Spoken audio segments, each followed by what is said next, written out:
ball movement. Sneed rejected as Isom. Mareik Isom puts it down. Isom again, he's everywhere. He's everywhere. Hitting the hardwood. Isom. And Isom with the rejection. Oh, wow. A star is born, shall we say.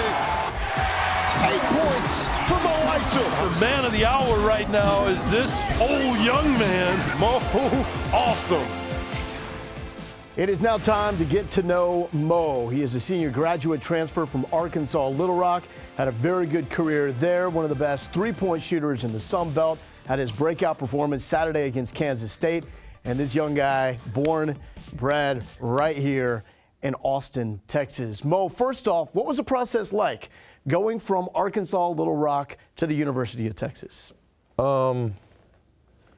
It was kind of a tough one because, you know, I had been in Little Rock for, even though it was my 3rd year playing, it was my 4th year there. So it's just, I knew a lot of people there, and we had just come off a really good season, but there were some things that were happening at home to where, you know, I just felt like it would be best for me and my family if I played my last year of college basketball as close to home as possible. And luckily, this ended up working out, and I got to come here. So. And now you're wearing the burnt orange. Yes, sir. Part of this Texas program. Yes, sir. What does that mean to you, to be able to be part of something like this? It means everything to me, especially, you know, my dad told me I've been going to UT basketball games for, you know, as long as he can remember. Like, That's I think awesome. my first one was when I was 2 months old, and I would always, you know, coming up through middle school, high school, elementary school, would always go to the game whenever we had a chance. So just, for me, having the opportunity to put on a jersey and being able to play, I mean, that means everything to me. What did your parents say the first time they saw you in the uniform? Oh, they were really excited. Like, I mean, it was almost at a loss for words because, you know, just being born and bred here. And my mom actually still works here. She works in the tower, so. Awesome. Yeah. Well, I'm sure she likes some of these plays that she's seen recently. This one, your first career make at the University of Texas. This game against Iowa State. Walk me through what was happening on this play. Well, we got a stop, and then Drew is one of the fastest people I played with, like pushing the ball in transition. So I knew that he would draw a lot of attention. I was calling his name extremely loud because I had a feeling I was going to be open because he drew so much attention from the Iowa State defense, and he threw it back, and luckily I was able to hit the shot. This is probably part of one of your best bursts here at the University of Texas, a pivotal part of the game against Kansas State. Snoop on the drive.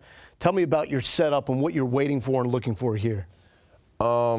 They were hard hedging ball screens, and we were slipping a lot of them. So Snoop did a great job of driving and drawing 2 defenders, and then he ended up throwing it back to me, and I was wide open. So, what spot of the court do you feel most comfortable shooting from?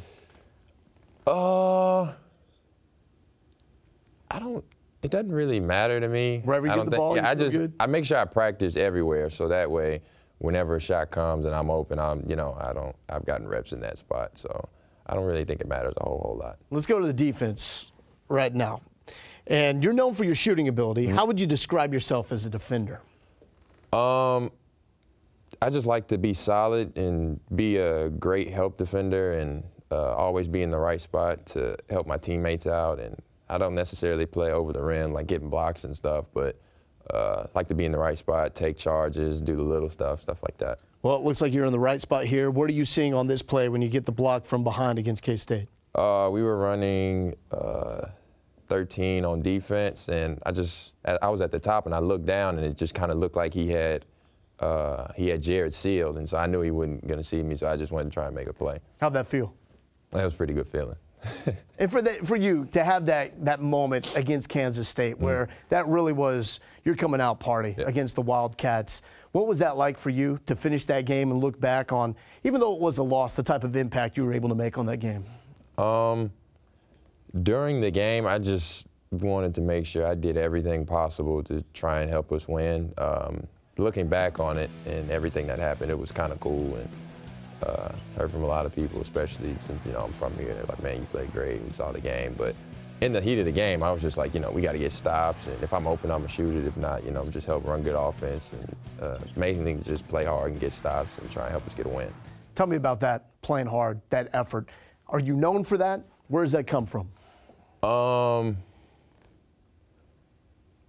think my my high school coaches, Coach King and Coach Collier at Bowie and St. Stephen's, they kind of help instill that in me, along with my dad and my other AAU coaches, to where, yeah, you can, you know, be able to shoot, but if your shot's not falling, you gotta be able to do other things and always lay everything you have on the line for your team and do everything you can to try and get a win. So I would always say, even, you know, not being the most athletic, or if my shot wasn't always falling, I would always make it a point to always try and play as hard as I can to help the team win. Mo, we appreciate the time. Yes, sir. Thanks for stopping by.